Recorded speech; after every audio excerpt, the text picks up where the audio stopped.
band of volunteers. We had people from really all over Illinois.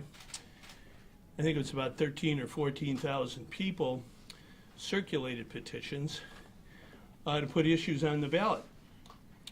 And of course, the petition drive, one of the issues at the time legislators in Springfield would get sworn in on the first day and then collect their entire annual paycheck before they did a single day's work.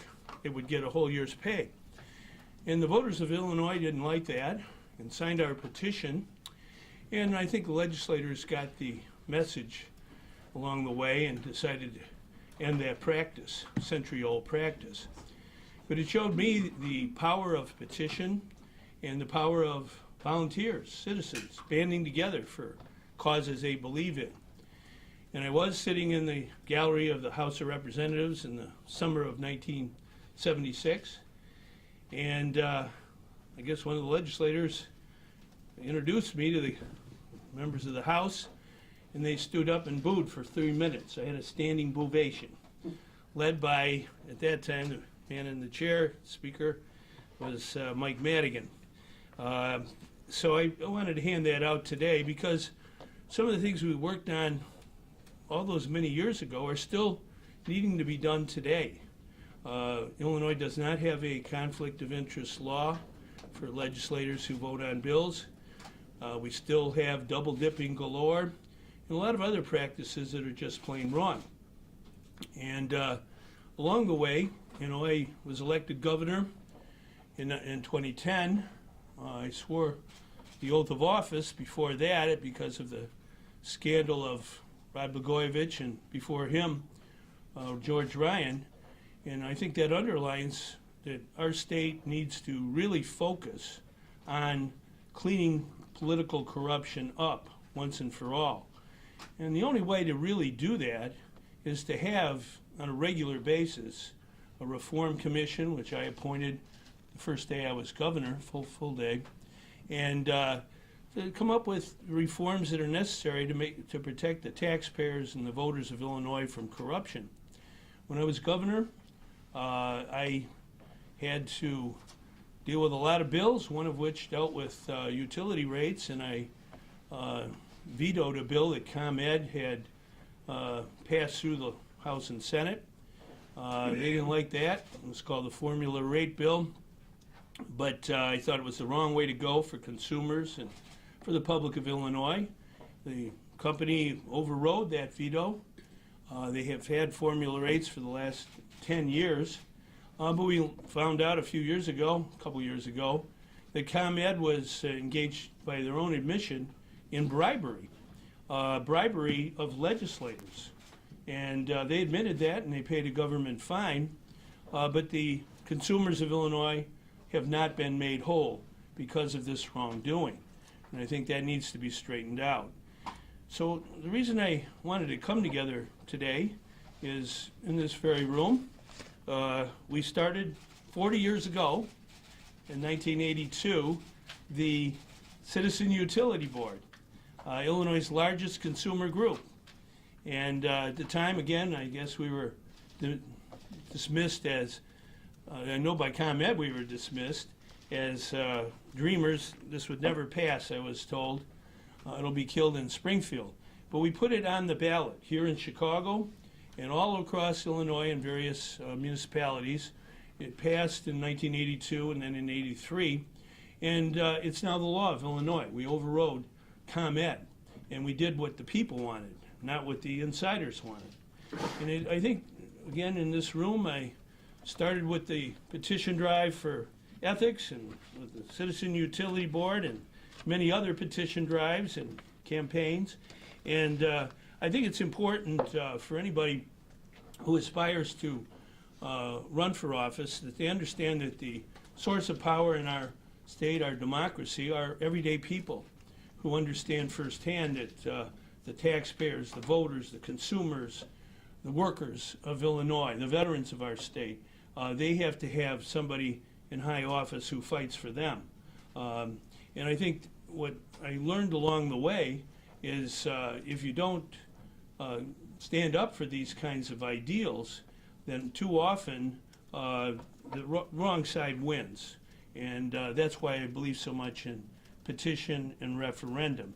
When I was governor and lieutenant governor, I went to over 300 military funerals in our state of citizens who gave their lives for our democracy. And the one thing that tied all those young soldiers together, in my mind, with their families, and they came from all parts of Illinois, from the city, the suburbs, and downstate, is they had an ethic of service. And I want to aspire to having an ethic of service. So I was at a gathering on Memorial Day this past year at the VFW on the southwest side, and a lot of people wanted me to run for mayor, and I listened to them.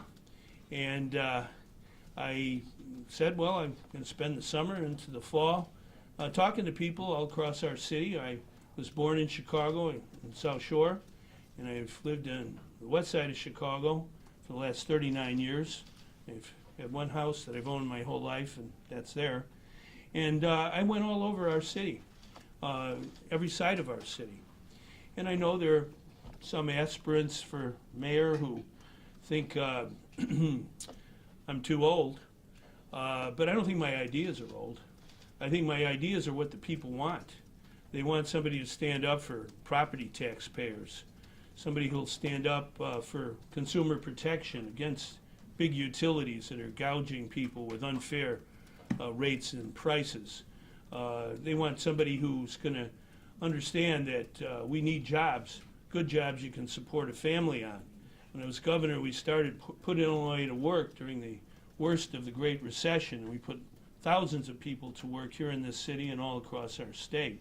So I think those ideas are eternal.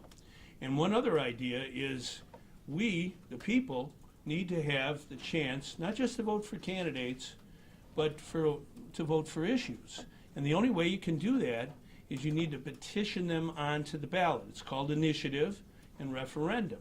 Now, here, 120 years ago, Chicago was the center of activity for direct democracy, for initiative and referendum. But the machine, both parties really, have pushed against that. They don't want everyday people having a role in deciding issues. We have limited initiative in Illinois, but nothing like they have in Michigan or Ohio or Missouri or many other states around our country. And just last week, people voted on really important issues in municipalities and states, and made major decisions, important decisions for people's lives. And they had power in their hands. And that's been resisted for a long time in Illinois, and I think that's one of the reasons our state has had such a terrible time with political corruption. Just since the last inauguration of a governor, 9 different former legislators or current legislators have been indicted and or convicted of political corruption. So we got to do something about that. So I really, in the course of my travels about the city of Chicago, where I live, and also in gathering signatures on petitions for myself to run for mayor, I thought it was important to ask people what they think of issues and what the candidates have to say and what we should do in the future. And I really appreciate the people of Chicago who circulated my petitions as well as signed my petitions. They're the heart and soul of our state, and I think we need to understand that it's we the people that can make things better, no matter what your age, because if you have energy and idealism, you can do what I always believe in, that everybody's in and nobody's left out. And that's what I've tried to do in the course of my political career. I've won some, I've lost some, but I believe in service and giving people a real chance to make a difference. So after much thought, I decided, well, there's a lot of people outside of Chicago who have asked me to help them in Skokie and Evanston and Naperville and Aurora, Oak Park, and many places downstate. I used to live in East St. Louis and Edwardsville, and they wanted me to help put together movements in their communities and, frankly, in our whole state to make a difference for the 21st century, for this next couple years. And you can have statewide referendums, which I'm interested in.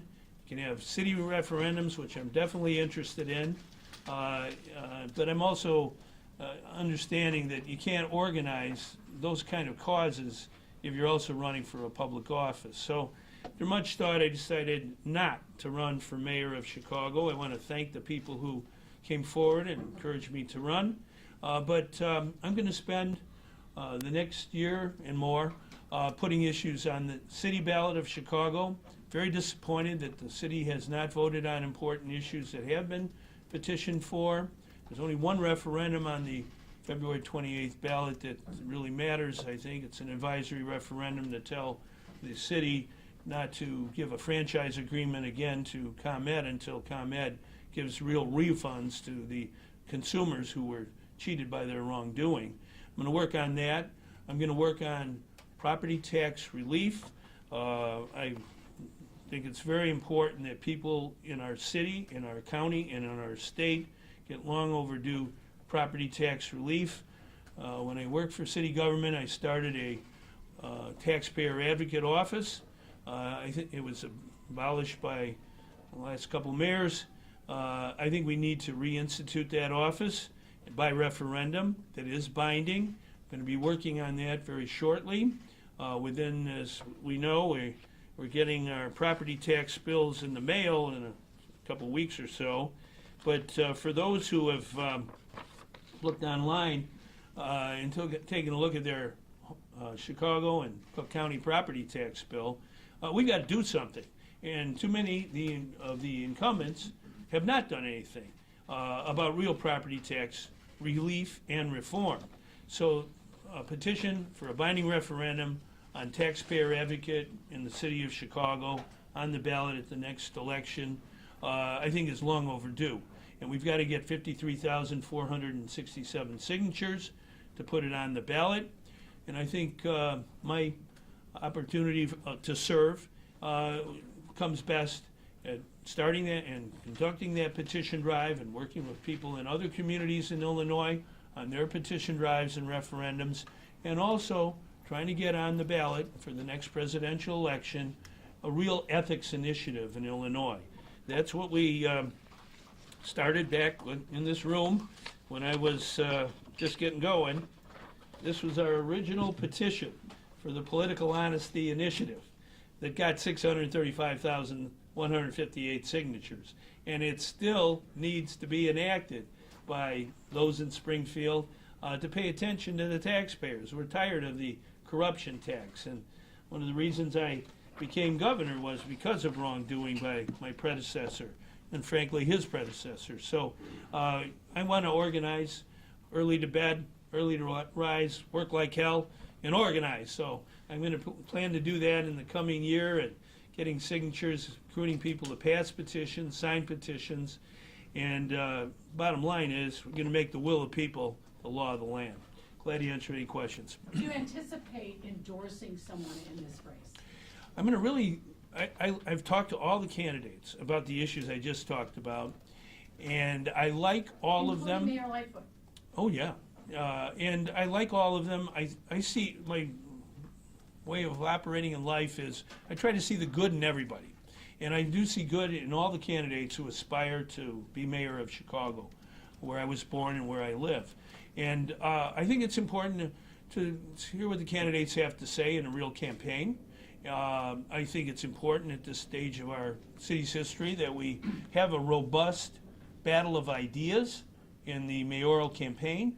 And without name calling, I think people need to talk about where they stand. To me, the power of initiative and referendum is lacking in Chicago. They have it in New York. They have it in Los Angeles. They have it in Philadelphia and Houston. And of the 15 largest cities in our country, the only city without full-fledged petition and referendum is Chicago. We got to do something about that, and I'm certainly going to listen to candidates and see how they address that issue. What kind of job do you think that Mayor Lightfoot has done? I think I was at a gathering the other day on the west side where I live. The mayor invited me. It's part of her Invest Southwest program, and I was state treasurer of Illinois once upon a time, and I really believe in what the city's trying to do, make investments in areas that have been underinvested or not invested in the past. And so I think that's good. Disappointed that term limits for the mayor is not on the ballot. It should be. Our city is the only city of the top 10 largest cities in America that does not have a term limit on the mayor. And we went out and got 87,000 signatures back in 2018 to put it on the ballot. The previous mayor engaged in all kinds of machine tactics to keep it off the ballot, including putting a advisory referendum for plastic straws to keep the binding term limit question off the ballot. And I thought that was wrong. We had to go to federal court because the security guards over Millennium Park were harassing our petition passers in an unconstitutional way. So I think after all of that, the issue, we had more than enough signatures. It still wasn't on the ballot back in 2018, and this mayor said she was for term limits. And she's even in her video indicated that term limits are a good way to fight corruption.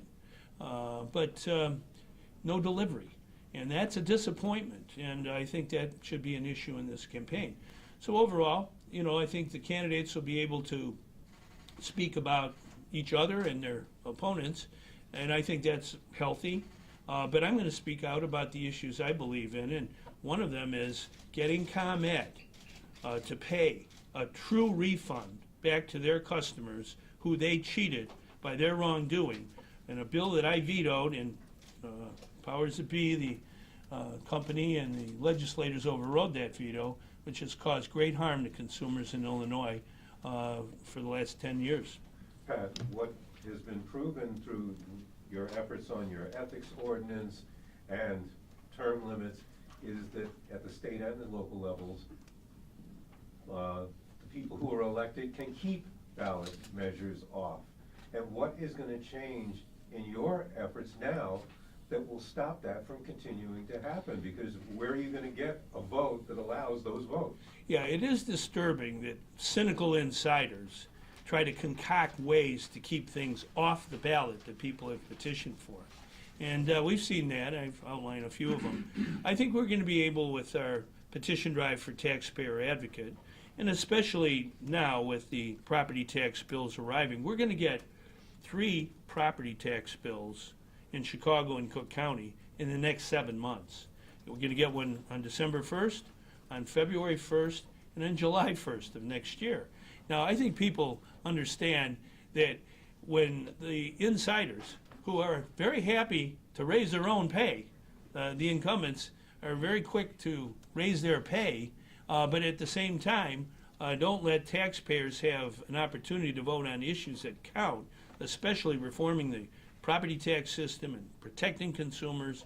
I think we can overcome their cynicism and get it on the ballot. I've got things on the ballot.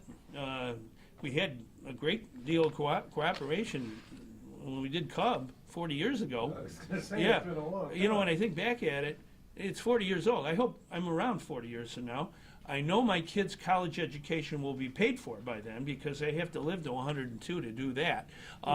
But when I thought back on it coming over here today, Mayor Byrne was for the referendum on Cub, and then her successor, Harold Washington, he was for it. He helped get it going. And we need mayors, whoever is elected on April 4th, the final election, I suppose, needs to be in tune with the voters and the consumers, and understanding that voting on issues here in Chicago, we should have that opportunity. They have it in St. Louis, they have it in Milwaukee, in Detroit, in Cleveland, all over the Midwest. And here in Chicago, we have sometimes smart alecks thinking they can keep things off the ballot. And we got to overcome that, and I think we will in the coming year, because taxpayers do count.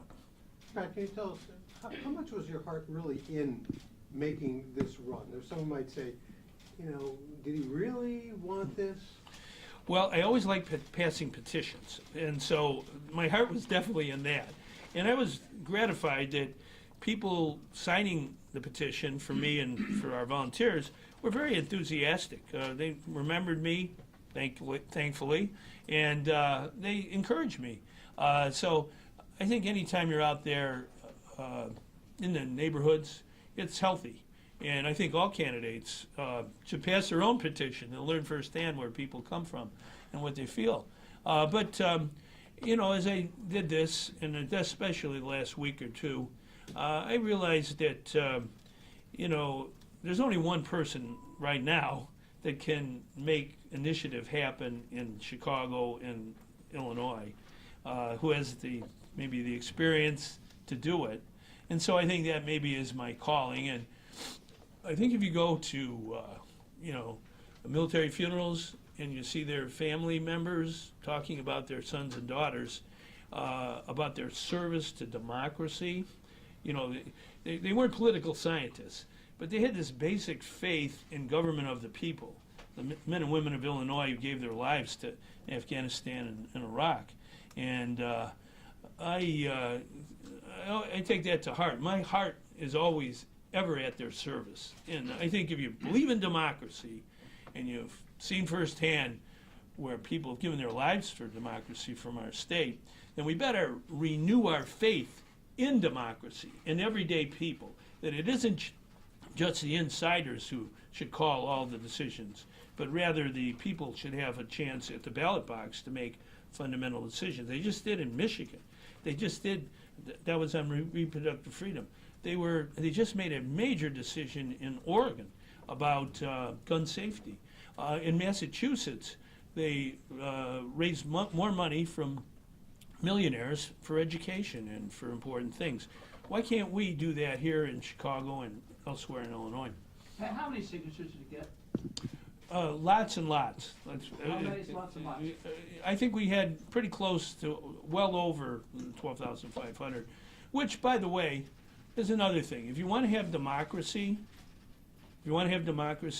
you shouldn't have barriers to get on the ballot. I talked to some of the other candidates, and they were paying lots of money per signature to get on the ballot.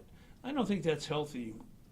And Cam Buckner is one of the candidates, and he's a state representative, and I hope the legislature take another look at that, so we don't have barriers for people to throw their hat in the ring, get in the arena, and compete. That's what is healthy for all of us. Who do you think are the front runners right now as you're handicapping the race from the outside? Oh, they're all strong. Yeah, they're all at the starting line. Everybody's strong, and I think that's good. I think it's. I've been in a lot of races where I wasn't the favorite, but I ended up winning. So, I think I know them all, almost all of them. I think I've had lunch with them. I've sat down with them. And I think Mayor Lightfoot, who obviously is, going to run, she will have a stern contest, and whoever wins will have to get behind them, and hopefully they'll see the possibilities and the goodness of letting more people in Chicago have the right to vote on referendum issues that the people can petition onto the ballot. I got to know along my journey here the last few months, wonderful person, Anjanette Young, who was violated, and there's an ordinance, the Anjanette Young ordinance. It got killed in committee the other day by the city council.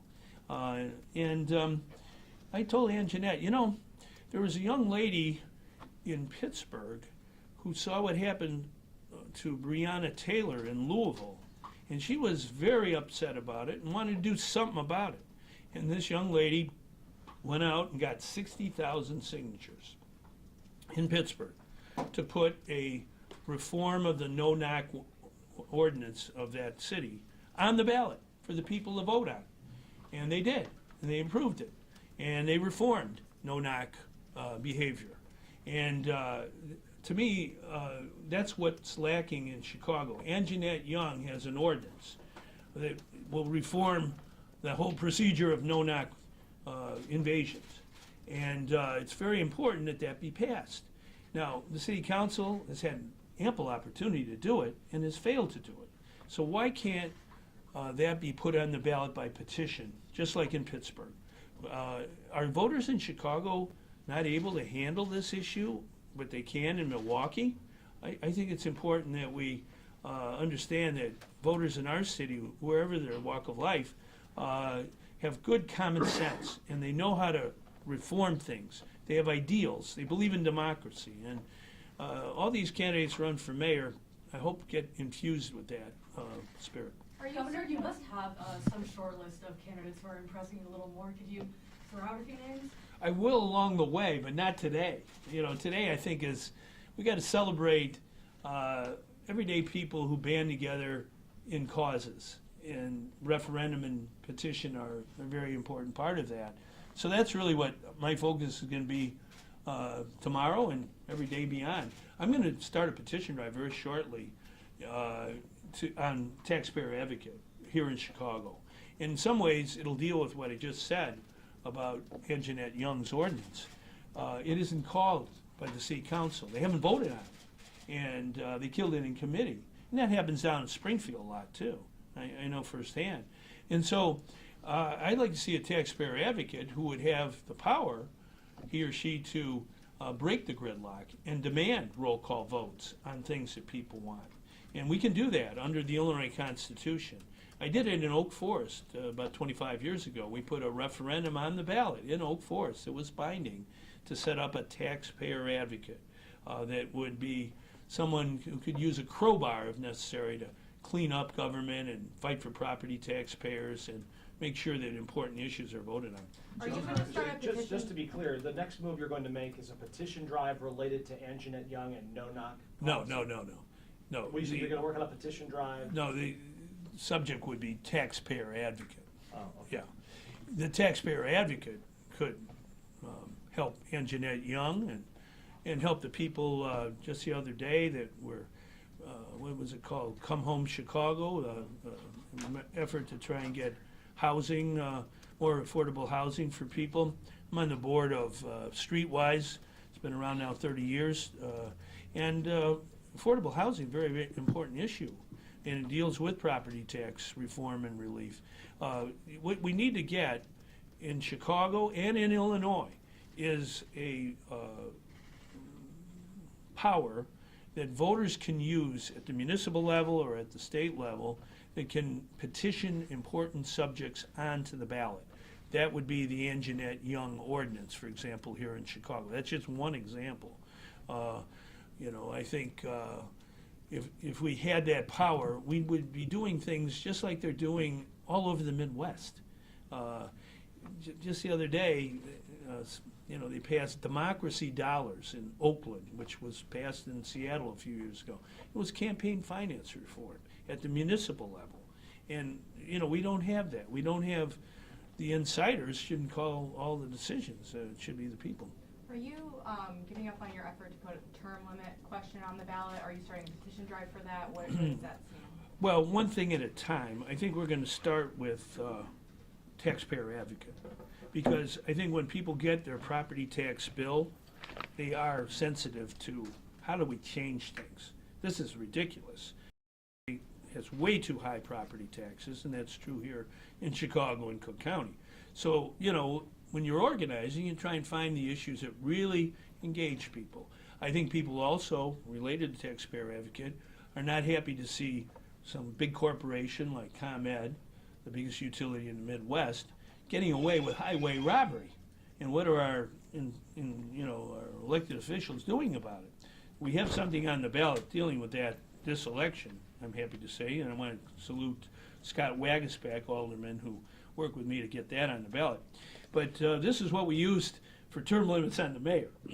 And our petition passers were harassed by city officials there in Millennium Park. We had to go to federal court, and we won their right to pass petitions under the previous mayor.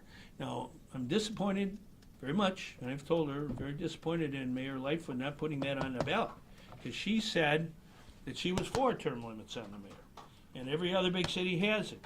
And 26 cities in Illinois have term limits on their mayor. So what's wrong here in Chicago giving voters a chance to vote on it? So you can petition it again if we have to, and we will if necessary, but one thing at a time. Taxpayer advocate is where I want to go. Is that for Chicago or for Illinois? And summarize No. what this taxpayer advocate would do in your mind.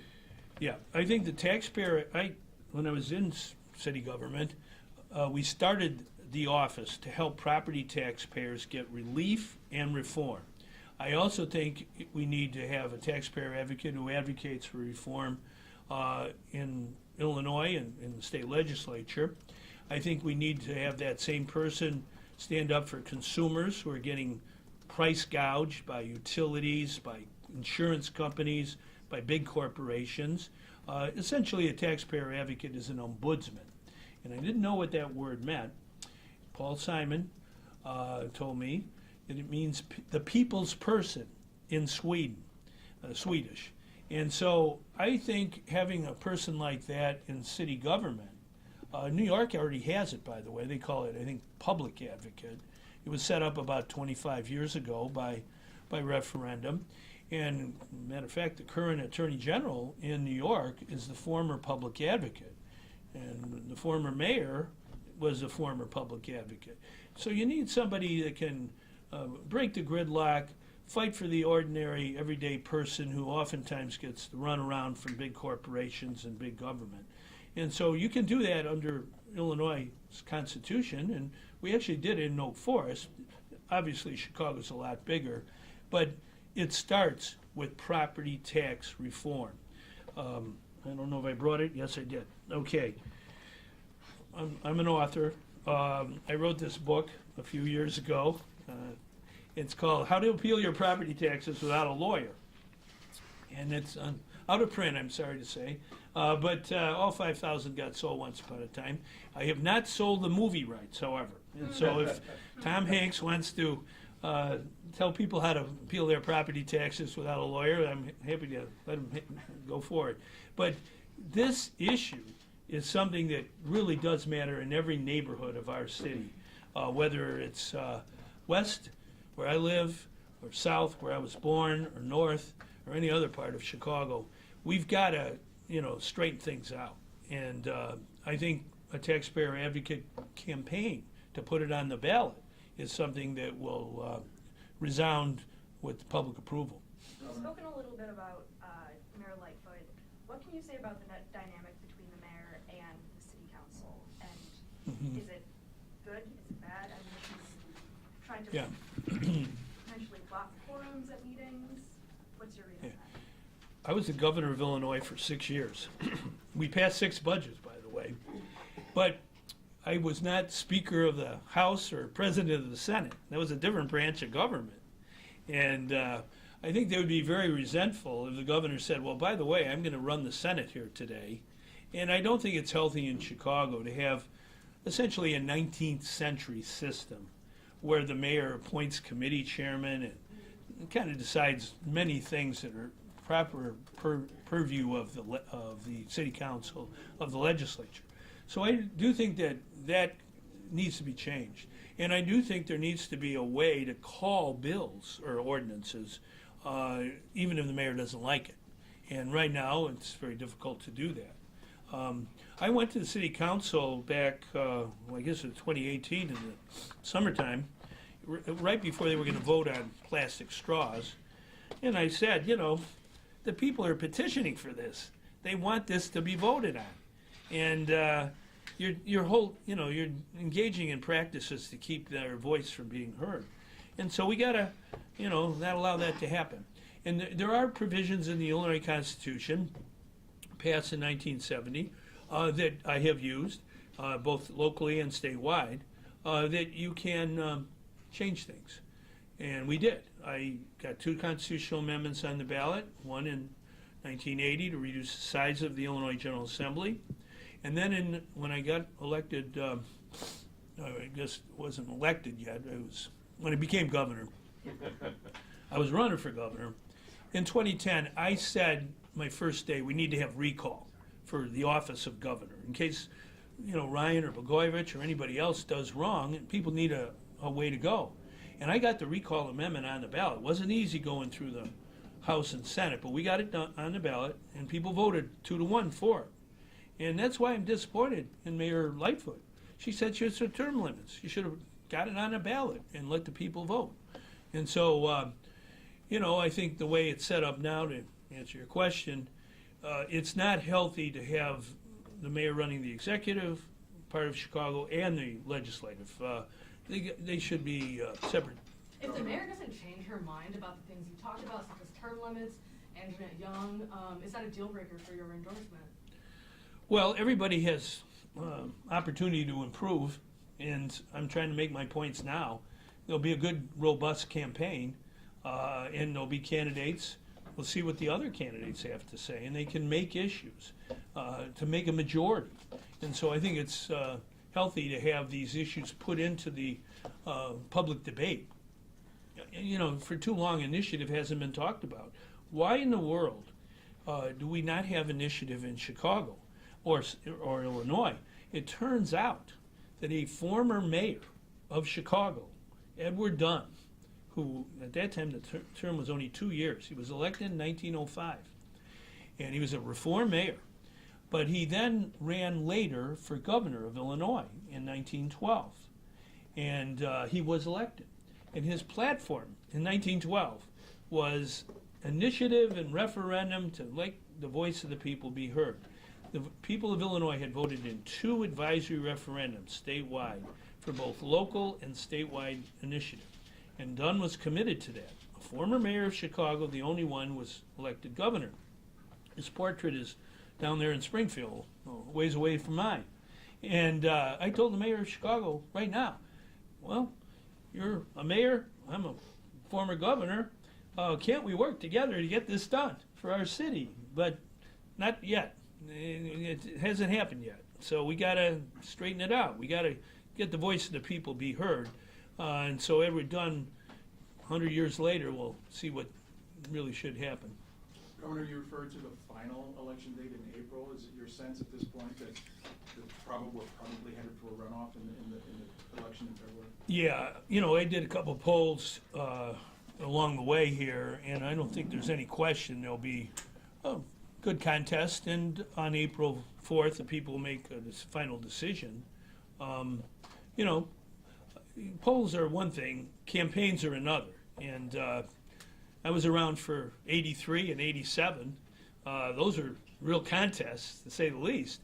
And I hope we have the same kind of robust debate without name-calling. I think when you really look at it, Harold Washington won the election in 83 and won re-election in 87 because he got his issues out and enunciated where he was wanting to go, and that's how he won. What are you looking for from candidates regarding the issue of crime?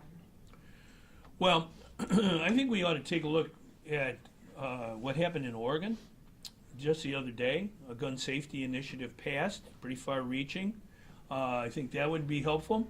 I also think when I was governor, the families from Newtown, Connecticut came to Illinois. They stayed at the governor's mansion. And we went over across the street and tried to get a limit on high-capacity ammunition magazines. They were committed to that because the killer in Newtown had to reload his 30-round magazine. And in that reloading, some of the children were able to survive and scurry to safety. And so something like that at the state level, ban on assault weapons and limit of high-capacity ammunition magazines would be important in Chicago and every other city in our state on public safety and dealing with crime. Because we've had some of these killers use assault weapons with high-capacity ammunition magazines, and it's unsafe. So that's, you know, many other things.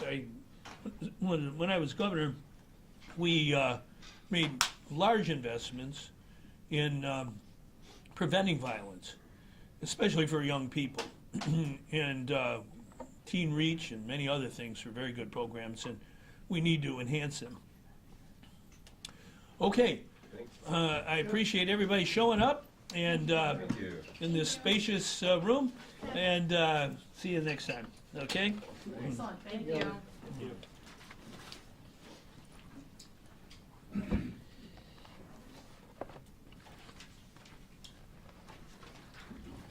Can I borrow that book that you wrote? Let's see, I have a few extras, but, and I want to save one for Tom Hanks, you know, I figure he could do a good job explaining, he could read out of the phone book. You might find it too It's probably a taxing. Kinko's. Yeah. Top Okay. advocate, Maverick. There you go.